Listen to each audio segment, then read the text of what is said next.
Bom, nós vamos dar seguimento ao nosso intensivão, a prova da PM, do Bombeiro, que vai ser daqui a 2 semanas, uma semana e meia, mais ou menos. E nós estamos na reta final. Na aula passada, nós paramos no ponto que trata do Poder Executivo. Praticamente, nós vimos os principais pontos. Faltou esse tópico aqui que eu fiquei de esmiuçar alguns assuntos, que trata do caso das prerrogativas e da responsabilização do presidente da República. Nesse tópico aqui, começando pelas imunidades, nós precisamos saber o que é imunidade. As imunidades, elas são prerrogativas que decorrem do cargo, no caso do cargo de presidente da República.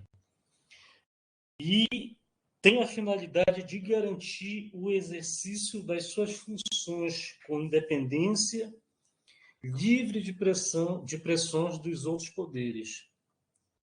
É como se fosse uma espécies de garantias para que o ocupante do cargo de presidente da República ele não se submeta às pressões, às vontades dos outros poderes, por conta do princípio da separação dos poderes, princípio da independência entre os poderes. Então, é necessário que nós não confundamos a imunidade, que é uma garantia do cargo, com um privilégio pessoal. Então, muito cuidado em relação a isso. Quando a gente ouve falar em imunidade, nós estamos falando de garantias para o livre exercício das funções daquele que ocupa o cargo. Por isso, quando se fala de imunidades, por exemplo, parlamentares, imunidades do presidente da República, está se referindo a garantias de que os outros poderes eles não irão intervir nas decisões, nos atos daquele que está ocupando aquele cargo. Então, não é um privilégio pessoal. Não é um privilégio pessoal. É uma proteção do cargo, para o livre exercício do cargo, livre exercício da função. A natureza jurídica das imunidades do presidente da República, ela está diretamente ligada ao processo penal. Ao processo penal. Quer dizer, ela é aplicada dentro do processo penal, do processo criminal. É o que é chamado de imunidade formal. Ao contrário, por exemplo, das imunidades materiais. O presidente da República ele não possui imunidade material, como os membros do Poder Legislativo. Por exemplo, os parlamentares, no caso, os parlamentares estaduais, municipais e federais, eles possuem essa imunidade material, que é de ser isento de responsabilização nas esferas civil e penal por conta das suas manifestações. E, no caso, essas manifestações ocorrem através de palavras e de opiniões. É a chamada imunidade material, que, nesse caso aqui, ela é civil e ela é penal. Só que ela não se aplica ao presidente da República, ela se aplica apenas aos parlamentares, desde o vereador até o deputado estadual e até o deputado federal e o senador. Eles possuem, no caso, eles possuem as duas imunidades. Eles possuem a imunidade material e a imunidade formal, que no caso aqui o presidente da República possui apenas essa. Quais são as espécies de imunidade formal? De imunidade formal do presidente da República? São três, são basicamente três. A primeira é a cláusula de irresponsabilidade penal relativa. Cláusula de irresponsabilidade penal relativa. Prestem bem atenção que a imunidade formal do presidente da República é dentro do processo penal, dentro do processo criminal. É uma imunidade formal. Então, a primeira imunidade ela tem a ver com essa impossibilidade relativa do presidente da República ser responsabilizado na esfera penal. Então, na vigência do mandato, quer dizer, durante o exercício do mandato, os 4 anos de mandato, o presidente da República só pode ser responsabilizado por atos praticados no exercício da função ou em razão dela, excluindo-se os atos estranhos ao exercício da função. Ou seja, o presidente da República, na esfera penal, na esfera criminal, ele só pode responder a um processo penal, um processo criminal, se esses atos, essas condutas estejam relacionadas ao exercício da função ou em razão dela.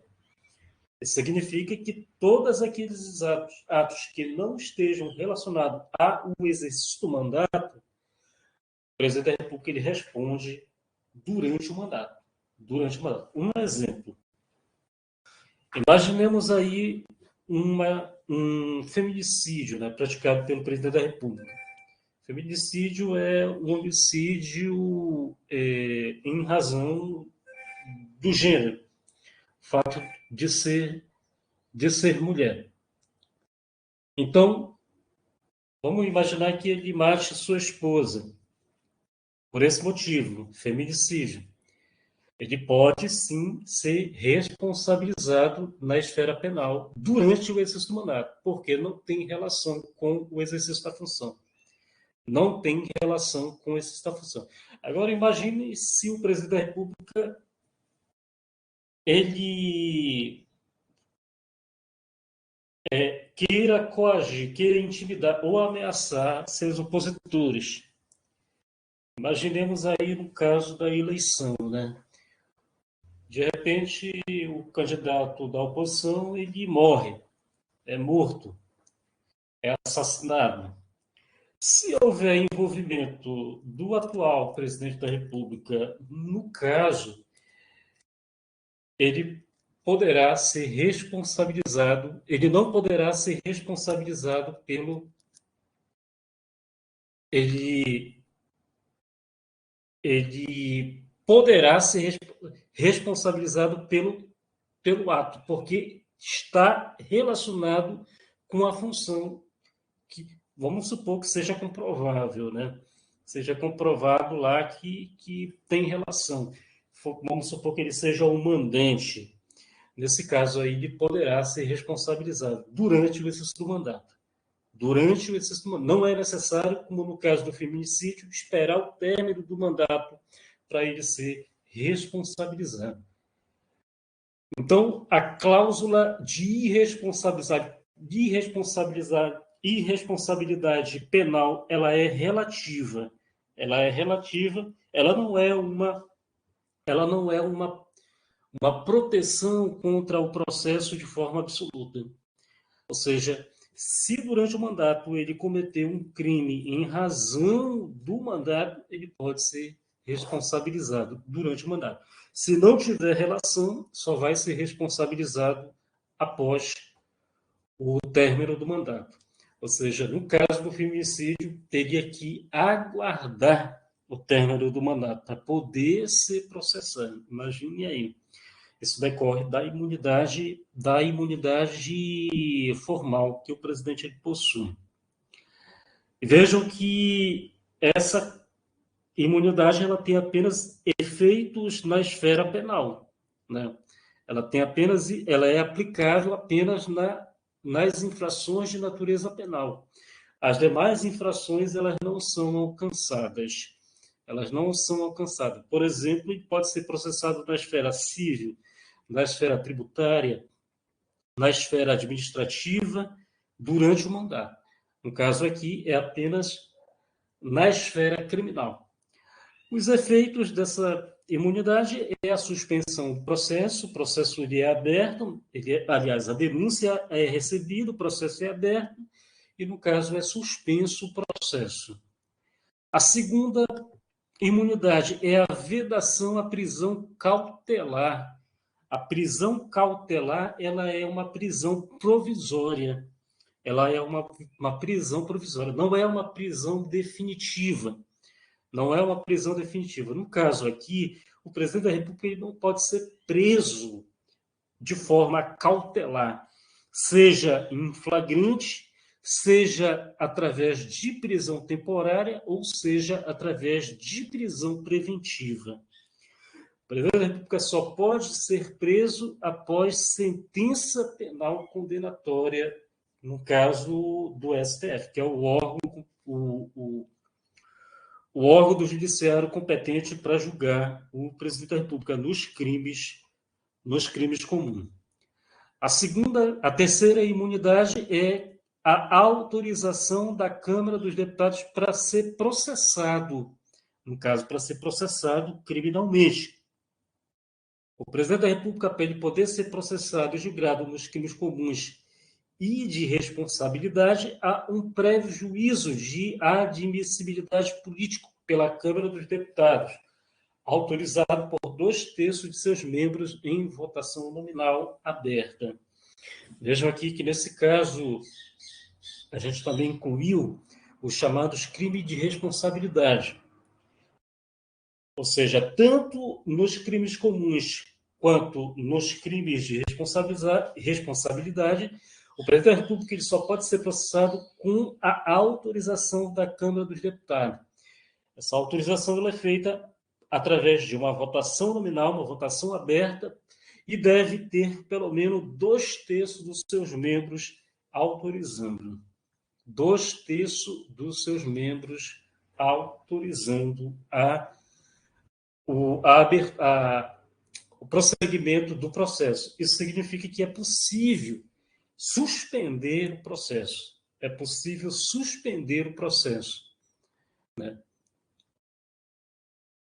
Bom, os demais pontos, eles não têm uma grande relevância para nós agora nesse intensivão. Então, peço que vocês deem uma lida naquele nosso material disponibilizado, a Constituição esquematizada, para que leiam na íntegra, façam a cobertura da Constituição, da letra da Constituição na íntegra. Se porventura a banca ela cobrar o que a gente não deu aqui, vocês vão conseguir acertar. Bom, o próximo tema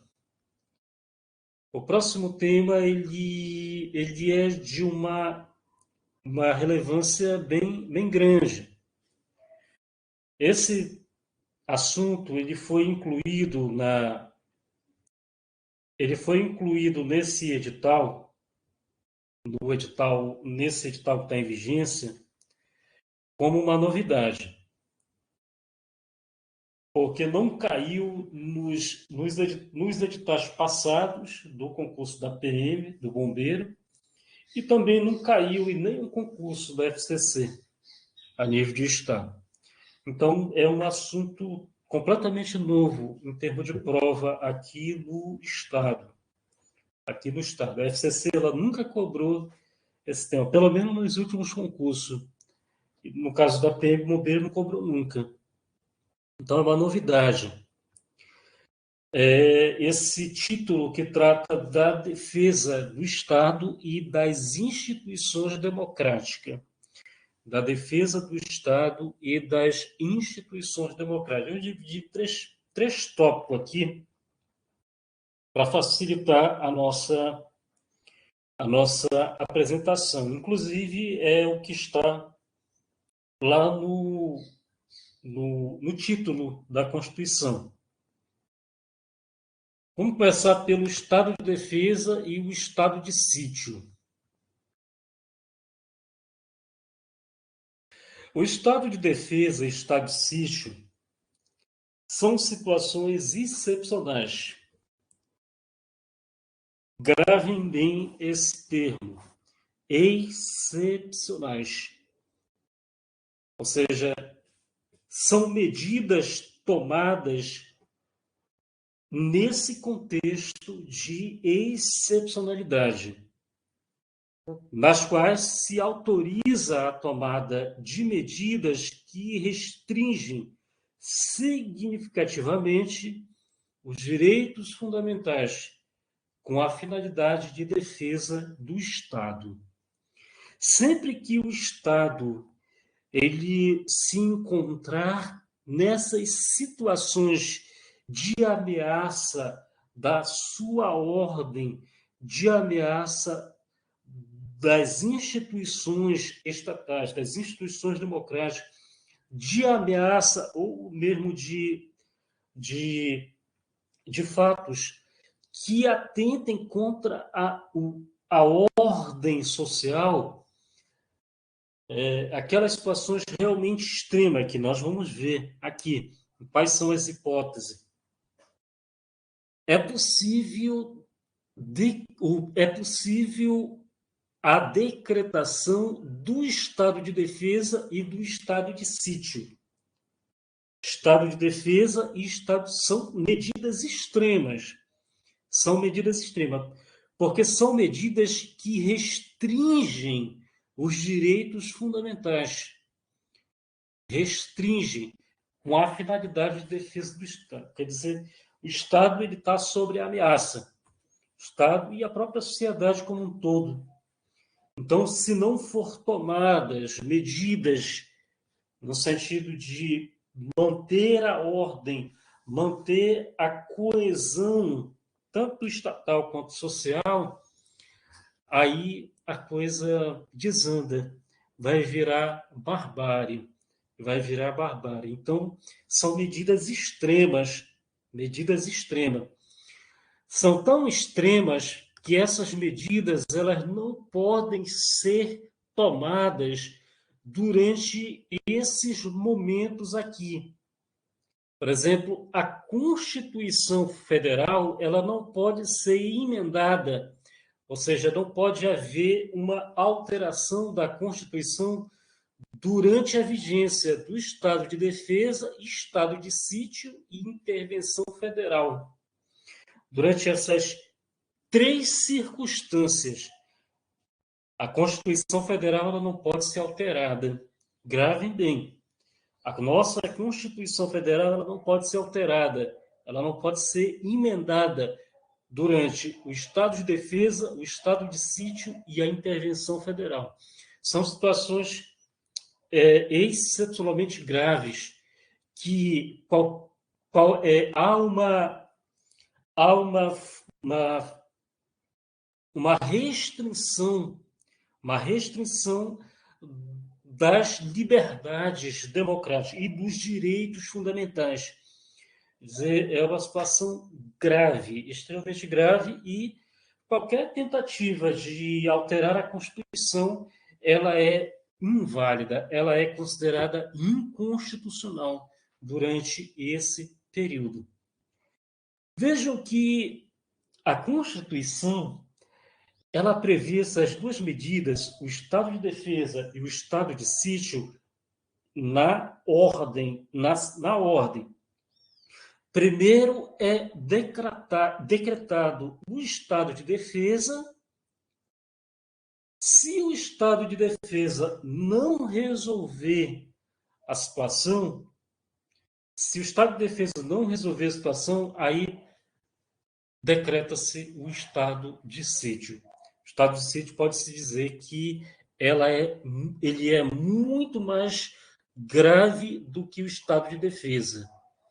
Porque o estado de defesa, como nós vamos ver, ele é mais restrito a determinados lugares.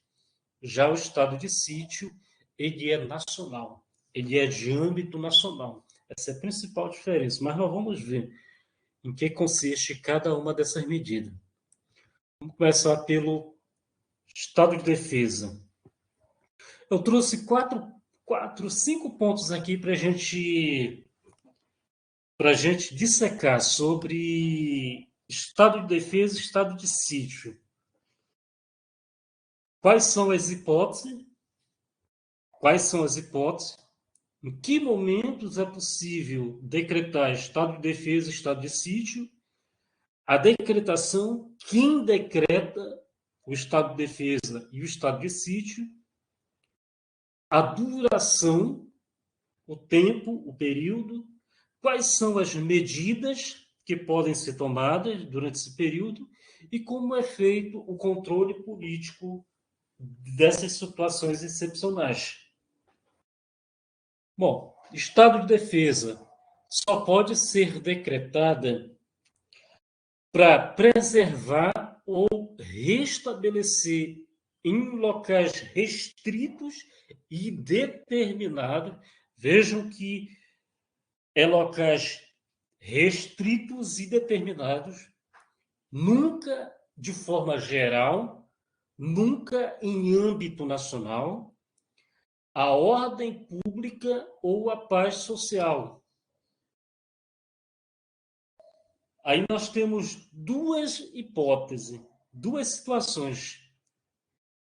Quando a ordem pública ou a paz social são ameaçadas por grave e iminente instabilidade institucional. Imaginem aí uma situação, por exemplo, que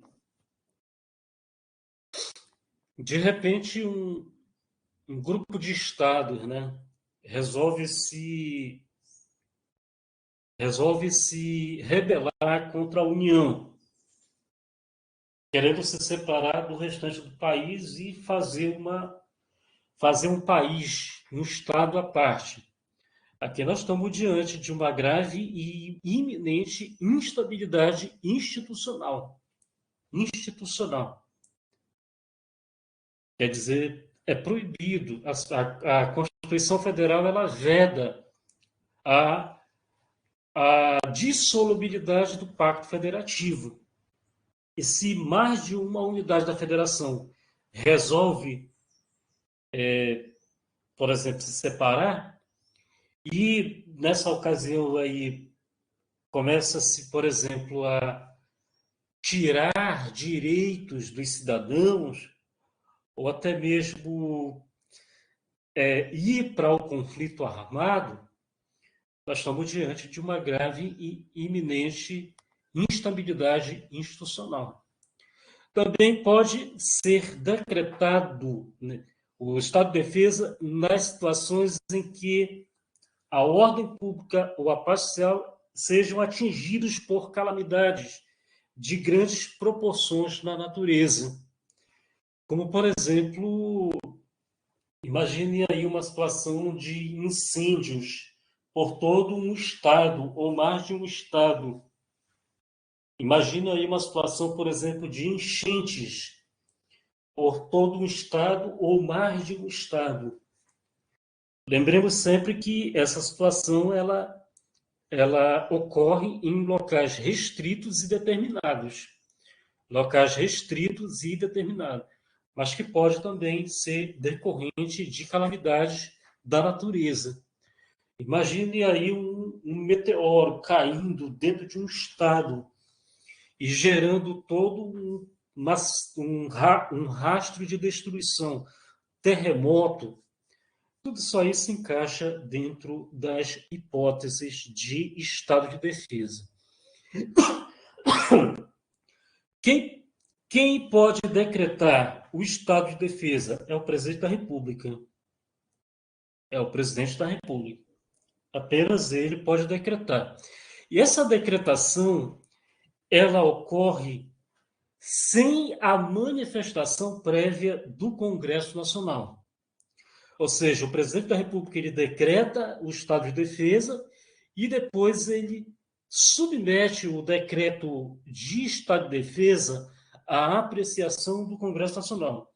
Quer dizer, o Congresso Nacional ele se manifesta posteriormente à decretação do estado de defesa. Nesse caso aqui, para ele poder decretar, precisa ouvir os conselhos da República e de Defesa Nacional. São órgãos de assessoramento do presidente da República. Os conselhos da República e de Defesa Nacional. A duração do estado de defesa é de, no máximo, 30 dias, prorrogável uma única vez por igual período. Vejam que é uma medida que ela tem prazo determinado, determinado. 30 dias, prorrogável uma única vez por igual período. Quais são as medidas que podem ser tomadas durante o estado de defesa? A restrição. E vejam que nunca é a supressão. A restrição aos direitos de reunião, sigilo de correspondência, sigilo de comunicação telegráfica, telefônica e a restrição ao direito do preso ser preso somente em flagrante delito ou por ordem escrita e fundamentada da autoridade judicial competente. Há uma flexibilização aqui nas hipóteses de prisão, em que, dentro de um estado normal, só pode ser preso se for em flagrante delito ou se for por ordem escrita e fundamentada da autoridade judicial competente. Inclusive, em relação à prisão, a Constituição ela prevê algumas regras especiais por conta dessa excepcionalidade. Ou seja, é possível a prisão por qualquer pessoa que esteja executando a ordem, que esteja executando as medidas de estado de defesa, não apenas o juiz. Não apenas o juiz. Então, tome muito cuidado. A prisão ela deve ser comunicada imediatamente ao juiz competente, com declaração do estado físico e mental do detido. Vejam que é possível prender, mesmo que não seja em flagrante e mesmo que não seja também membro do Poder Judiciário. Ou seja, aqueles que estão executando as medidas de estado de defesa, eles podem prender. Só que essa prisão ela deve ser comunicada imediatamente ao juiz competente com a declaração do estado físico e mental do detido. Não poderá ser superior a 10 dias, salvo quando autorizada pelo Poder Judiciário. Vejam que, no máximo, a prisão ela deve ser de 10 dias, essa prisão excepcional. Ela só vai ser superior a 10 dias se houver a autorização do Poder Judiciário, ou seja, se houver a convalidação por parte do Judiciário.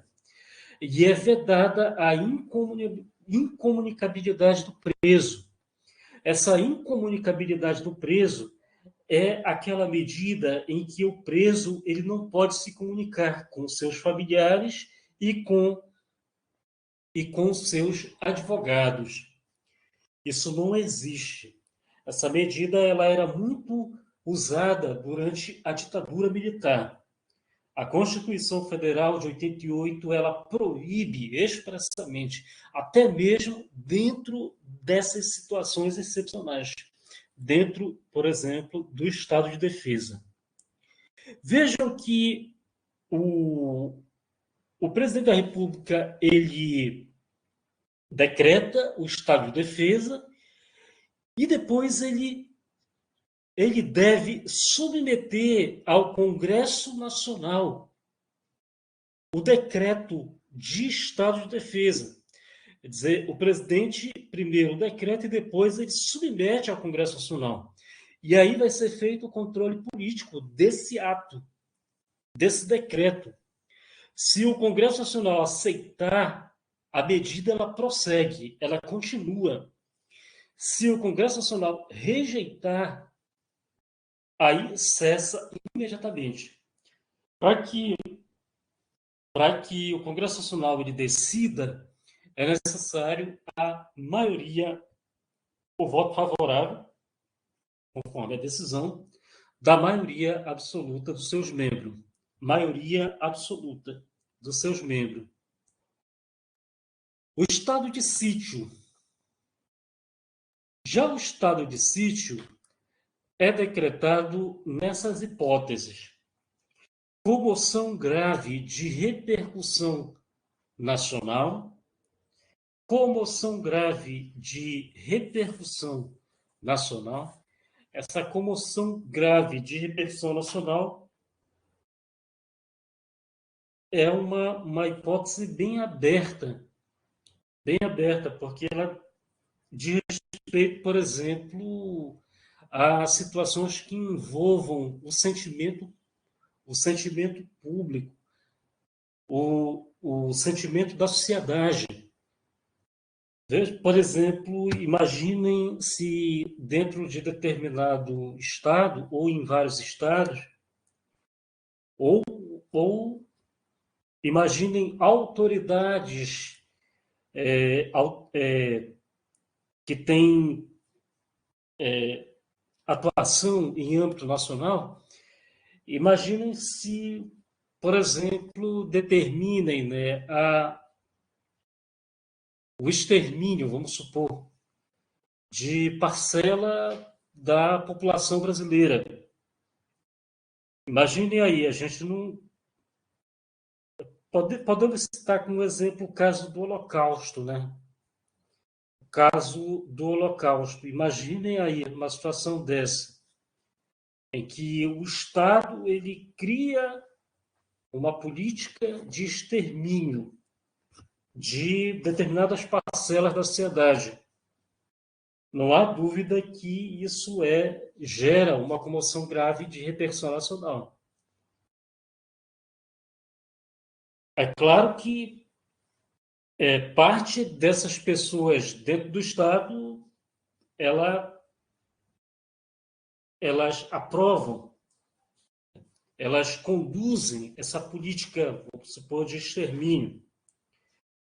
De modo que, se o presidente da República souber dessa situação, ele pode intervir imediatamente, decretando o estado de sítio. Outra hipótese: fatos que comprovem a ineficácia de medida tomada durante o estado de defesa. Vejam que o estado de defesa ele prevê essas situações que ameaçam a ordem pública e a paz social. Se as medidas tomadas durante esse momento elas não forem suficientes para resolver o problema, poderá se decretar o estado de sítio, porque não foi solucionado o problema durante o estado de defesa. E aqui nós temos as hipóteses. A terceira situação: declaração de guerra ou resposta à agressão armada estrangeira. Nessa situação, o presidente da República ele tem o poder, ele tem a competência como chefe de Estado de declarar a guerra em caso de agressão armada.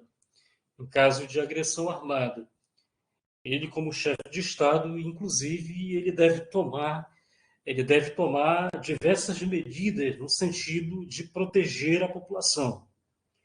Então, diante de uma declaração de guerra ou de uma agressão armada estrangeira, é possível decretar o estado de sítio. O responsável, aquele que tem a competência para declarar o estado de sítio, também é o presidente da República, só que com uma diferença. Aqui depende de manifestação prévia do Congresso Nacional.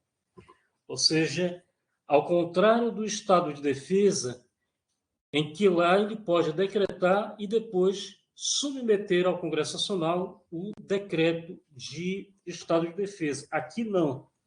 Aqui ele precisa da aprovação do Congresso Nacional para ele poder decretar o estado de sítio. E também precisa ouvir os conselhos da República e de Defesa Nacional. As medidas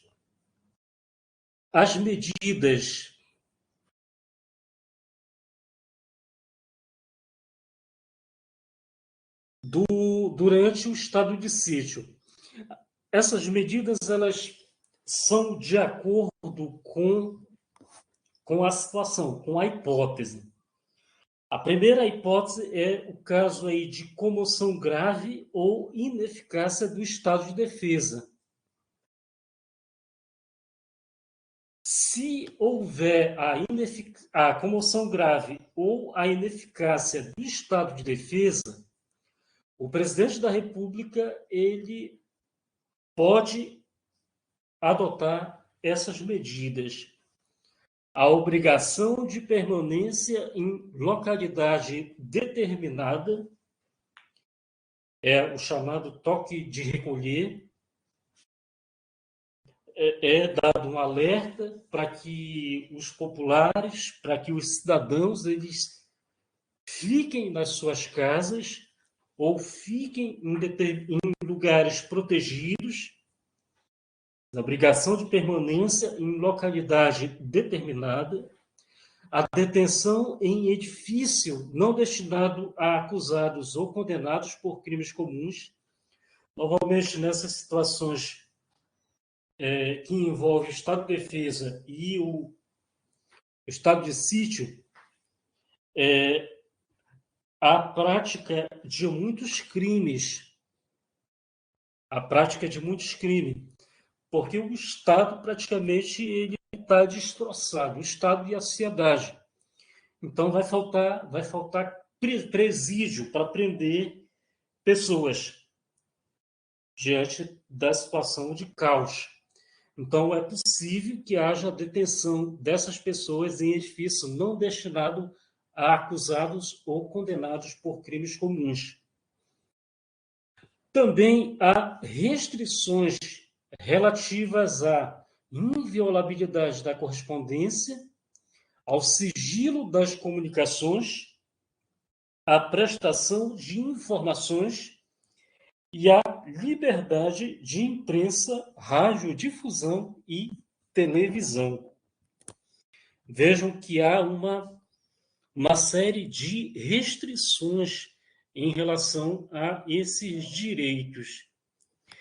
Sobre aqui o caso que envolve a liberdade de divulgar informações ou de prestar informações, a Constituição ela fala sobre a imunidade parlamentar.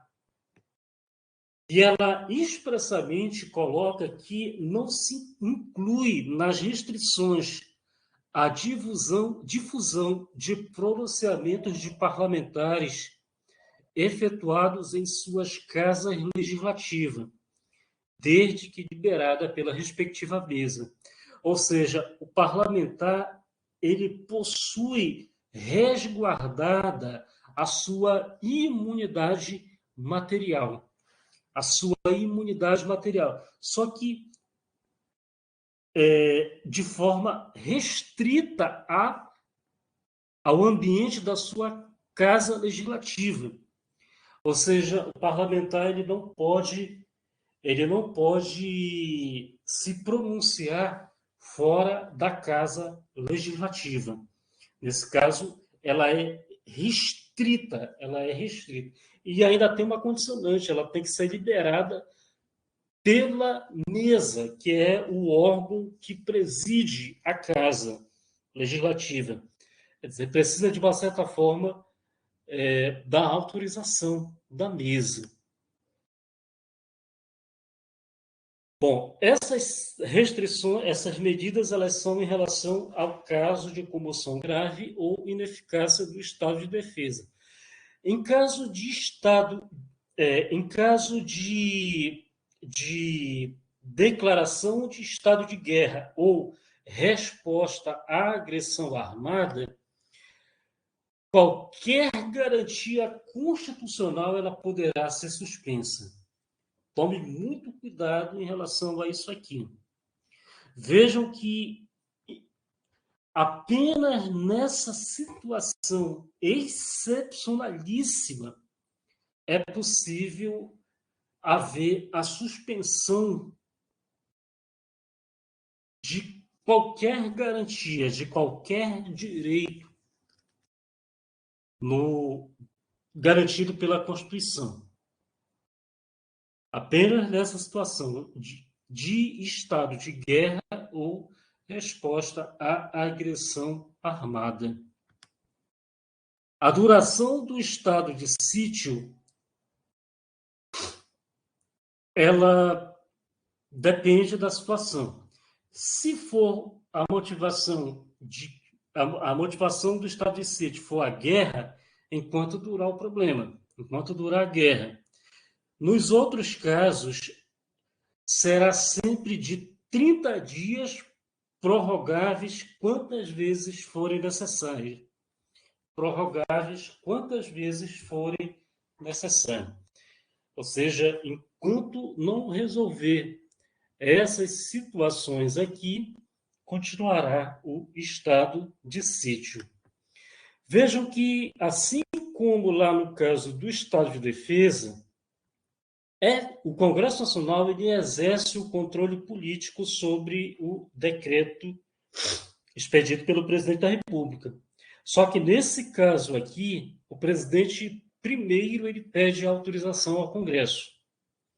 Se o Congresso autorizar, a medida ela prossegue, ela vai adiante, ela é executada. Tá legal? Então, nós temos aí o estado de defesa e o estado de sítio.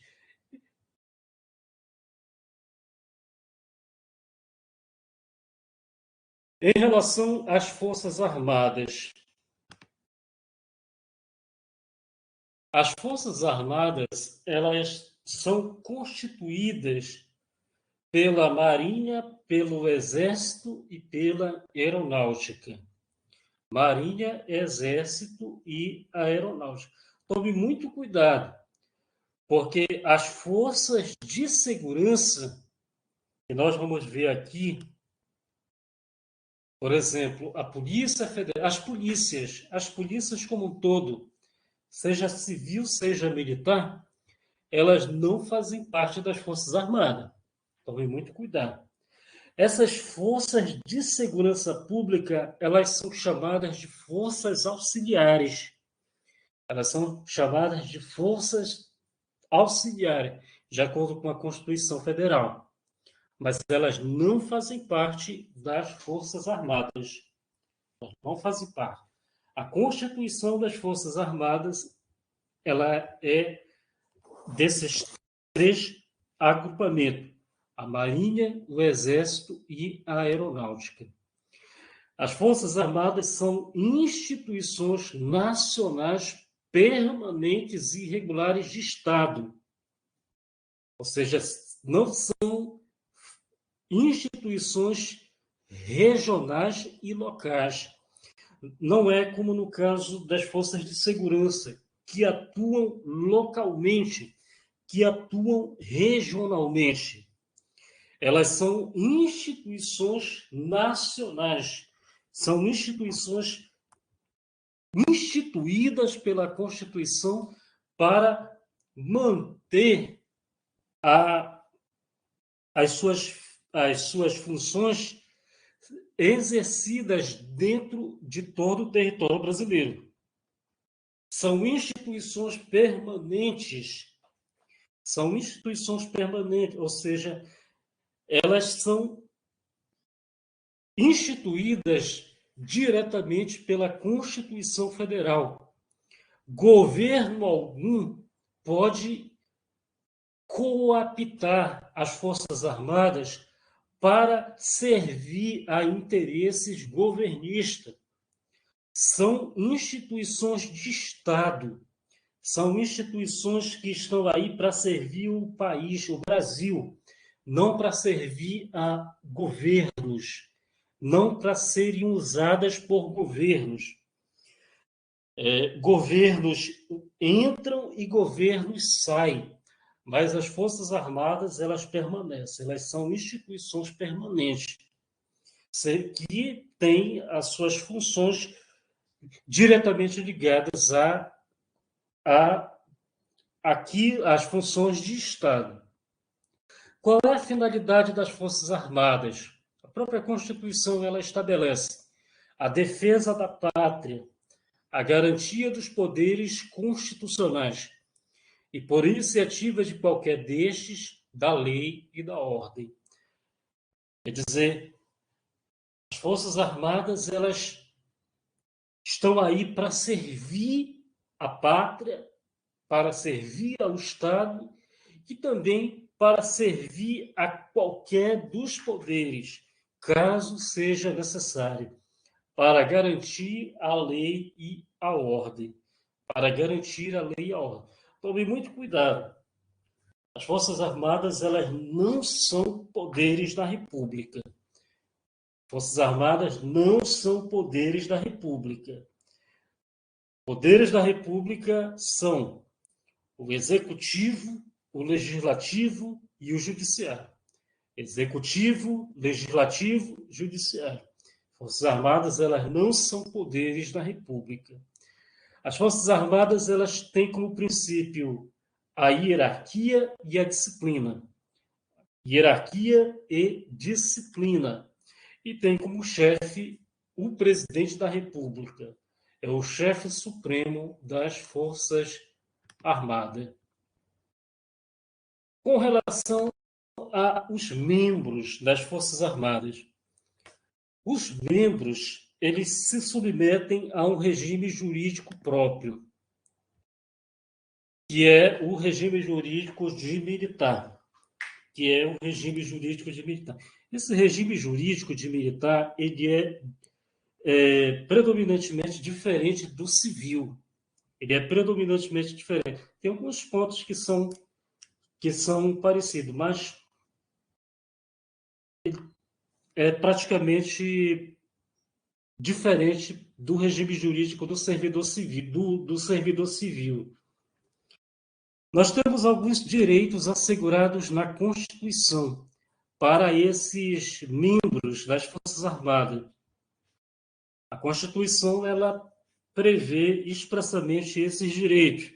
O 13º salário, o salário família, as férias, licença gestante, licença paternidade, assistência gratuita aos filhos e dependentes desde o nascimento até 5 anos de idade, em creches e pré-escola, a irredutibilidade de subsídio e a acumulação remunerada de cargos, conforme o artigo 37, inciso 16, a linha C.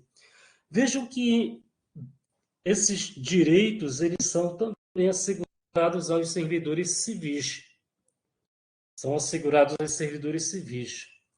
Em relação a essa acumulação remunerada de cargos, a Constituição ela prevê, no artigo 142, parágrafo 3º, inciso 2º, que é possível o acúmulo do cargo de militar federal com cargo ou emprego privativo de profissionais de saúde com profissões regulamentadas. Com profissões regulamentadas. Ou seja, vejam que aqui está se referindo ao cargo de militar federal, em que ele pode acumular com cargo ou emprego privativo de profissionais de saúde com profissões regulamentadas. Só que nós temos também uma previsão em relação ao acúmulo de cargo de militar estadual. E aqui há uma diferença. Aqui há uma diferença.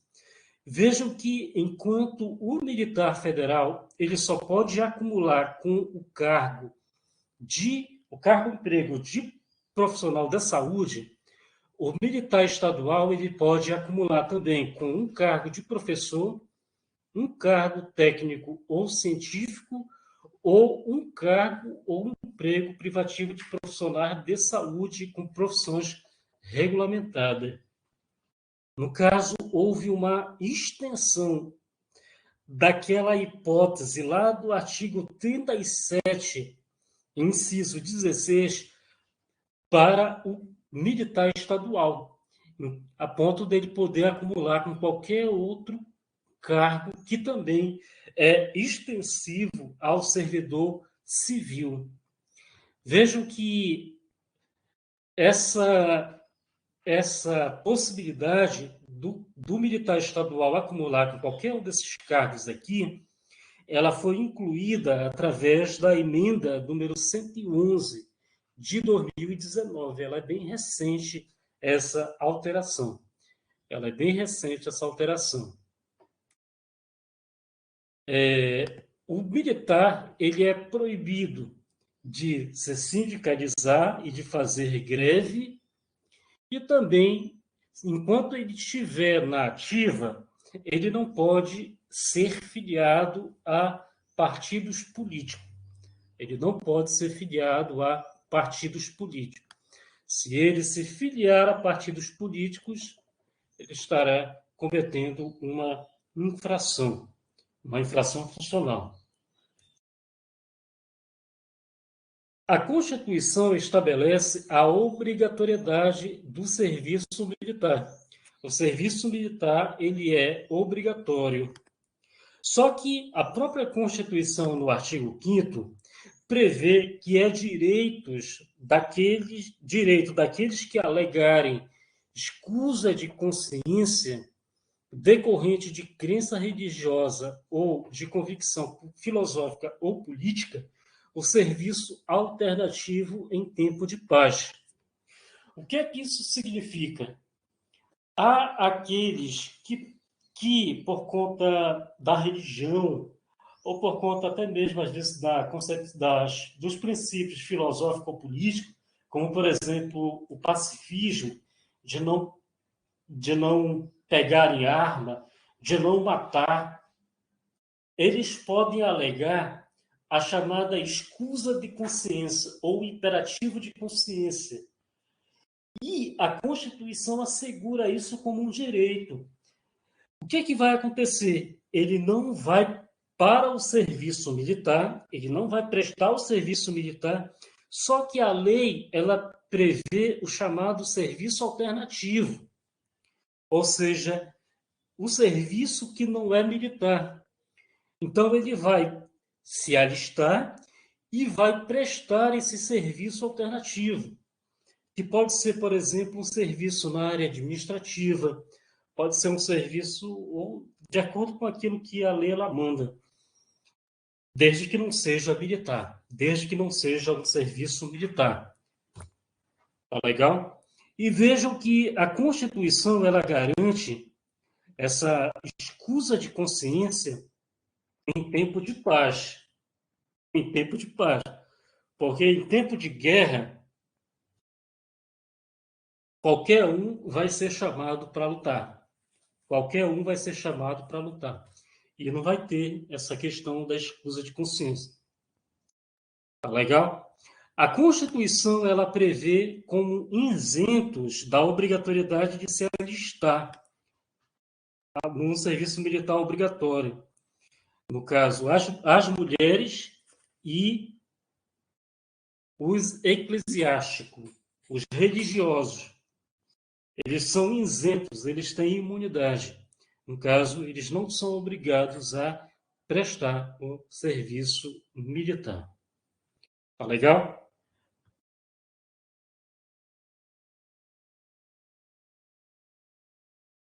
Bom, em relação à segurança pública,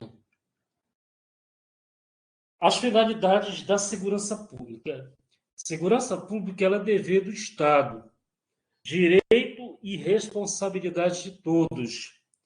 Ela é exercida para a preservação da ordem pública e da incolumidade das pessoas e do patrimônio. Ela é exercida para a preservação da ordem pública e da proteção das pessoas e do patrimônio, do seu patrimônio. As forças de segurança são compostas dos seguintes órgãos: a Polícia Federal, a Polícia Rodoviária Federal, a Polícia Ferroviária Federal, as polícias civis, as polícias militares e corpos de bombeiros militares e as polícias penais federal, estaduais e distrital. Vejam que nós temos aqui polícias civis e polícias aliás, órgãos civis e órgãos militares. Nós temos aqui órgãos federais, estaduais e distrital. Distrital. Vejam que não é incluído aqui nas forças de segurança os guardas municipais. Tome muito cuidado. Os guardas municipais, eles não são considerados da segurança pública. Eles são considerados, salvo engano, da segurança patrimonial do município. No caso, para fazer a proteção do patrimônio do município. É como se fossem vigias, guardas. Mas eles não fazem parte da segurança pública. Eles não fazem parte da segurança pública. Tome muito cuidado com isso. Outro ponto é em relação às polícias penais.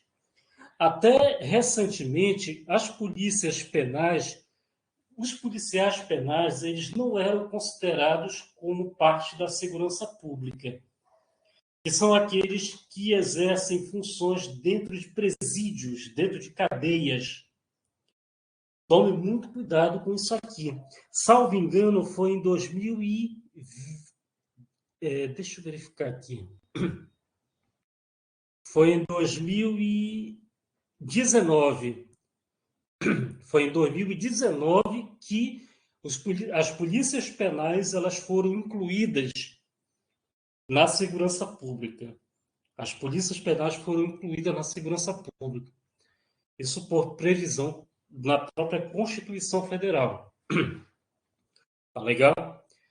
As competências. Aí eu trouxe aqui o caso das competências das polícias militares. Né?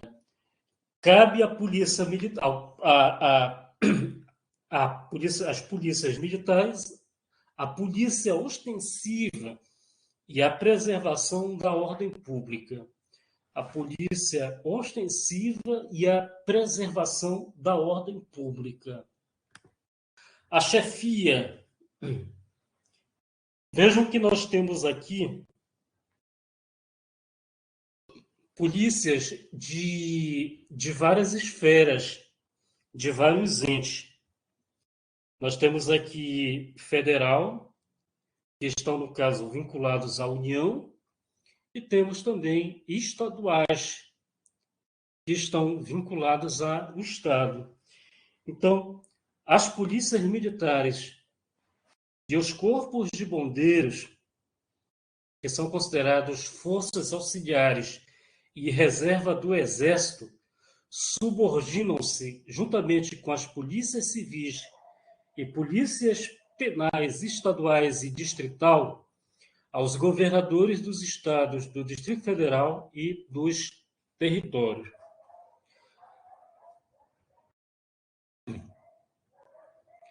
Eu peço que dê uma lida com calma no, no, no material que nós disponibilizamos sobre, sobre esse tema, a defesa do Estado e das instituições democráticas, e vejam na íntegra as competências de cada uma desses órgãos da segurança pública. Porque a questão de prova ela pode querer confundir, ela pode querer misturar as competências, por exemplo, da Polícia Federal com a Rodoviária Federal, as competências das polícias civis com as militares. Então, a Constituição Federal, brevemente, ela elenca qual é a competência delas, quais são as finalidades dessas forças de segurança. Tá legal? Então eu peço que dê uma lida com calma em casa para fazer essa diferenciação aí de uma e de outra. E dei aí uma focada principalmente na parte que diz respeito às polícias militares, já que o nosso concurso ele é da Polícia Militar. E também no caso do bombeiro, quem tiver, quem for fazer também. Tá legal? Bom, o que a gente tinha que falar sobre a defesa do Estado e das instituições democráticas eram isso. Tem também um ponto lá na parte do Poder Judiciário que entrou nesse edital que não caía também em editais da FCC. A FCC fez vários concursos aqui do Estado e nunca caiu esse assunto, que é, no caso, da Justiça Militar. Da Justiça Militar. Inclusive, nos próprios concursos anteriores da PM e do Bombeiro, nunca caiu sobre a Justiça Militar. E esse edital eles resolveram colocar. Então, vamos dar uma focada, já que a gente está aqui nesse intensivão, naquilo que poderá cair na prova na próxima semana. A Justiça Militar, vejam aqui em cima, a Justiça Militar ela faz parte do Poder Judiciário. Faz parte do Poder Judiciário. O Poder Judiciário ele é constituído desses órgãos aqui. Artigo 92. São órgãos do Poder Judiciário.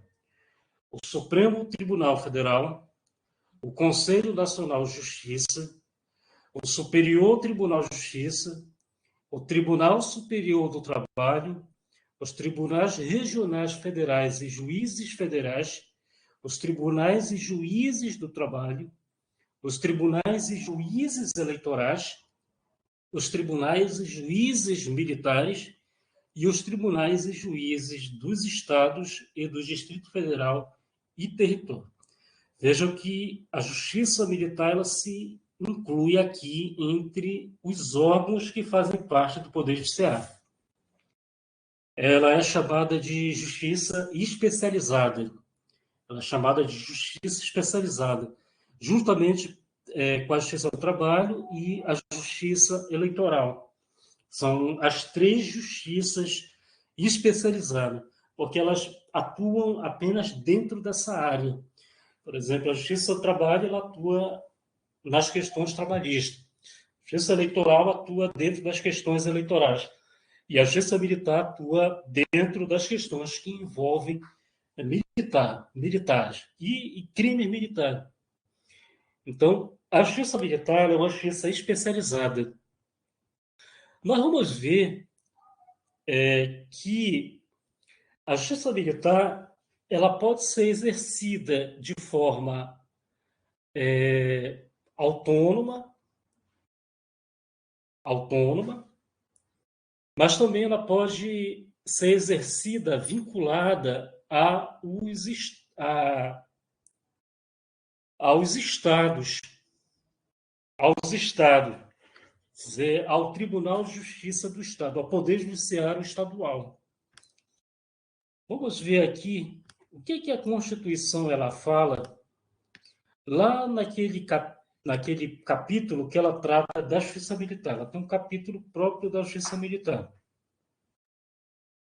Ela coloca lá que a estrutura da Justiça Militar ela é constituída, ela é composta dos seguintes órgãos. O órgão da cúpula, aquele que está lá em cima, é o Superior Tribunal Militar, o chamado o STM.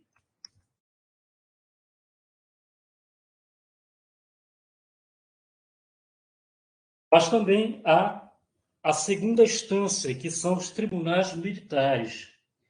E há a primeira instância, que são os juízes militares. Juízes militares. Então, nós temos três instâncias. A primeira, que são os juízes, a segunda, que são os tribunais, e a terceira, que é o STM, é o Superior Tribunal Militar. Ele é o chamado Tribunal Superior, dentro da Justiça Militar.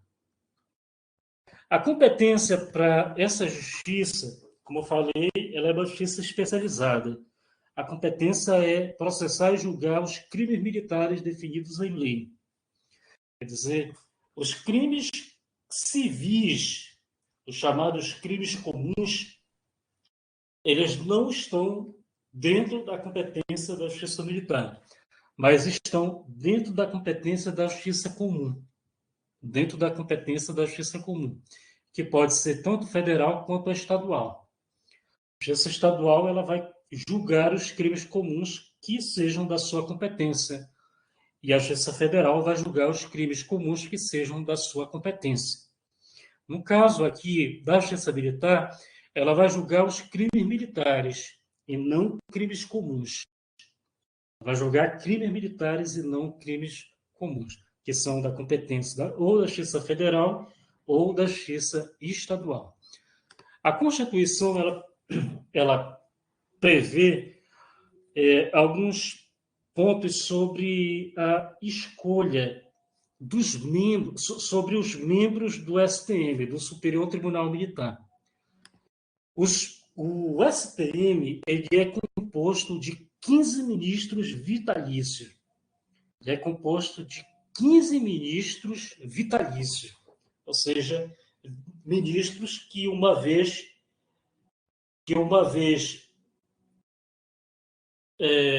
empossados, que uma vez nomeados, não podem perder o cargo, a não ser em determinadas hipóteses.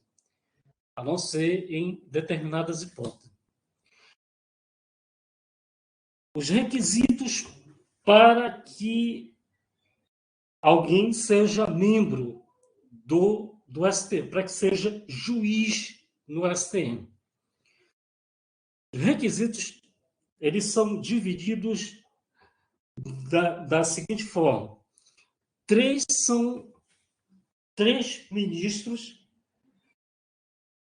serão escolhidos dentre oficiais generais da Marinha, 4 dentre oficiais generais do Exército, 3 dentre oficiais generais da Aeronáutica, todos da ativa e do posto mais elevado da carreira. Todos da ativa e do posto mais elevado da carreira. 5 serão escolhidos dentre civis maiores de 35 anos, sendo 3 dentre advogados de notório saber jurídico e conduta ilibada, com mais de 10 anos de efetiva atividade profissional, 2 por escolha paritária dentre juízes, auditores e membros do Ministério Público da Justiça Militar. Esses são civis. A indicação e a nomeação dos membros do STM, ela é feita pelo Presidente da República. O Presidente da República indica e nomeia. Porém, esses nomes eles passam por uma aprovação, por uma sabatina, que no caso é do Congresso, do Senado Federal. Muito cuidado aqui. Quem faz essa indicação e quem nomeia é o presidente da República. Só que deve-se passar por uma aprovação do Congresso Nacional. Aliás, do Congresso não, do Senado Federal. Então, muito cuidado em relação a isso aí. As questões de prova, elas gostam de confundir. Elas gostam de colocar lá Congresso Nacional, Câmara Federal, Câmara dos Deputados.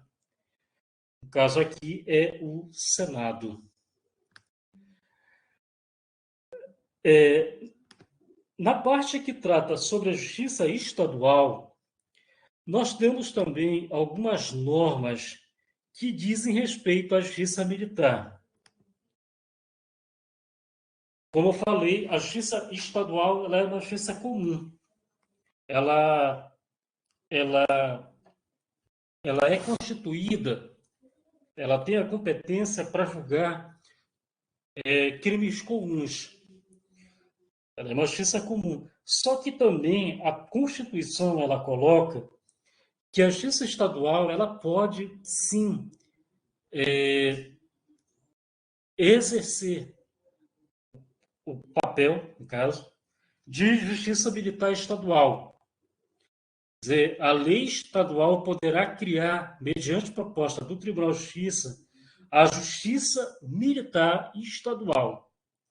Vejam que vai ser criada através de uma lei estadual, de iniciativa do Tribunal de Justiça. Essa justiça militar estadual ela tem a seguinte estrutura. Ela é constituída de juízes de direito e conselhos de justiça, que é o primeiro grau, e também ela vai ser constituída ela pode ser constituída do próprio Tribunal de Justiça ou por Tribunal de Justiça militar nos estados em que o efetivo militar seja superior a 20 mil integrantes, que servirá de justiça de segundo grau. Vejam que a justiça de segundo grau, se dentro do Estado o efetivo ele é inferior a 20 mil integrantes, a justiça de segundo grau ela vai ser exercida pelo Tribunal de Justiça. Agora, se o efetivo militar ele for superior a 20 mil integrantes, essa justiça de segundo grau poderá ser exercida através de um Tribunal de Justiça Militar. De um Tribunal de Justiça Militar.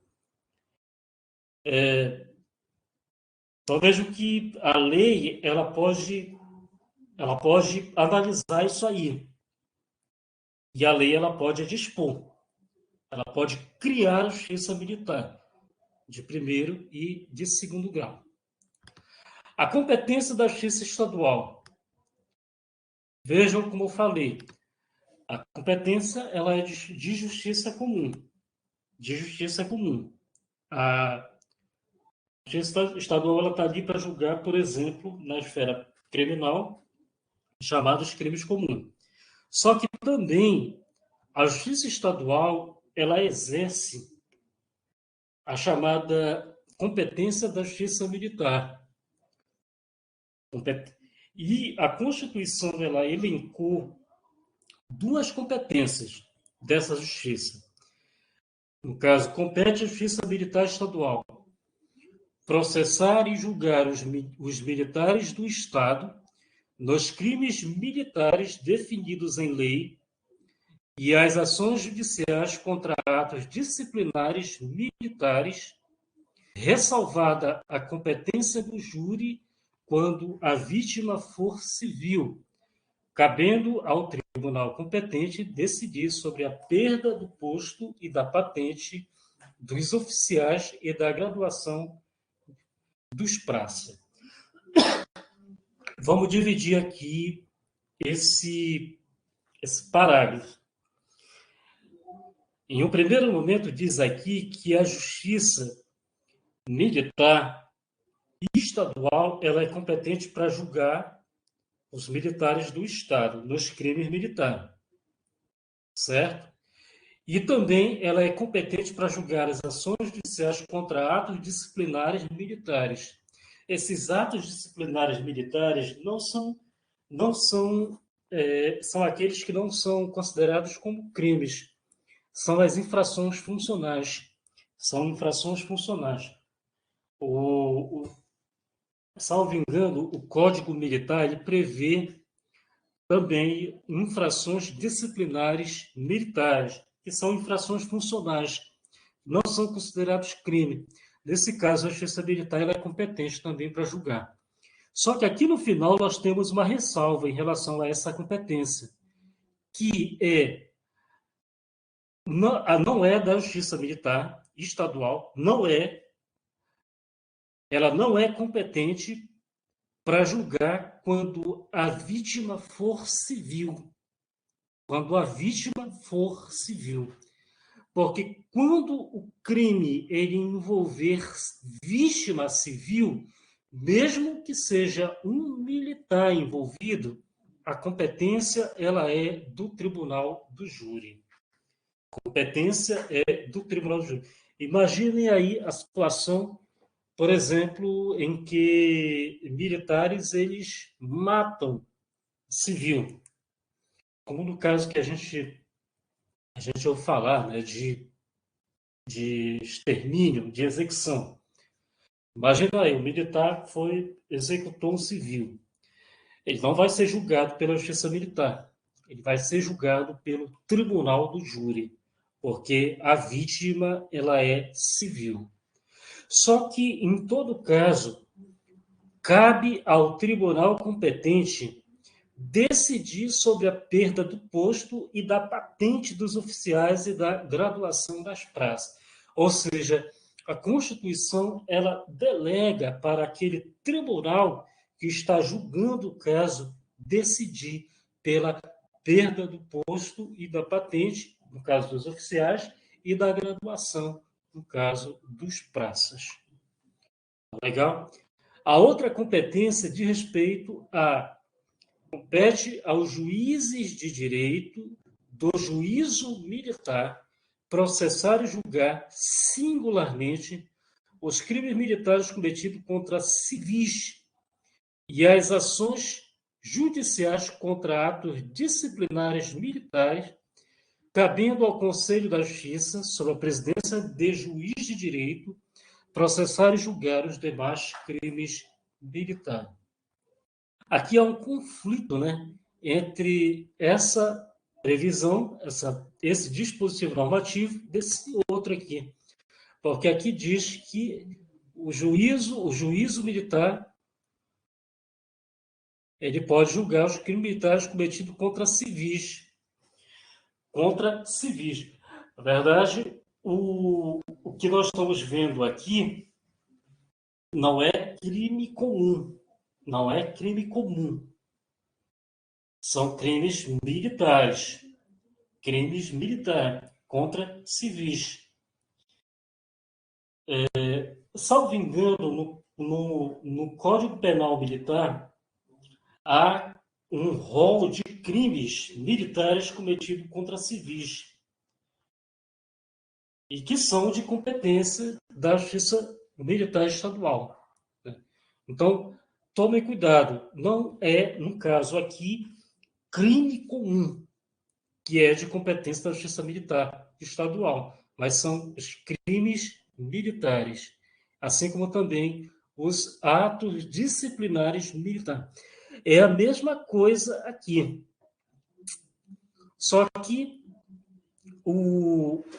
aqui nesse ponto, a ressalva em relação a quando a vítima for civil é em relação aos crimes dolosos, que pode ser homicídio, pode ser uma lesão corporal grave,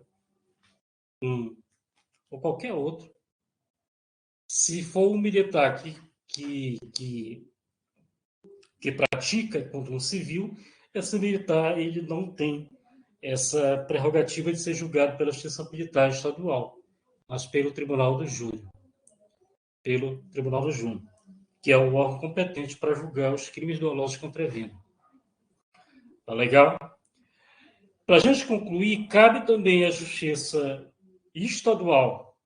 Aliás, isso aqui já não é relacionado com a parte da Justiça Militar Estadual. Bom, o que a gente tinha que apresentar hoje, na aula de hoje, seria em relação a isso aí. Os pontos que tem que diz respeito aos militares. Eu peço que vocês deem uma lida na íntegra na nossa Constituição esquematizada, tanto do ponto 13 quanto desse ponto do Judiciário, para a gente ver na íntegra aí as competências do Poder Judiciário. Tá legal? Bom, então era isso que nós tínhamos para hoje. Agradeço a presença de todos e até a próxima. E seguimos firme. Sexta que vem nós temos uma revisão aí e vamos pontuar aquilo que vai cair na prova de domingo. Certo? Vamos em frente. Obrigado, professor.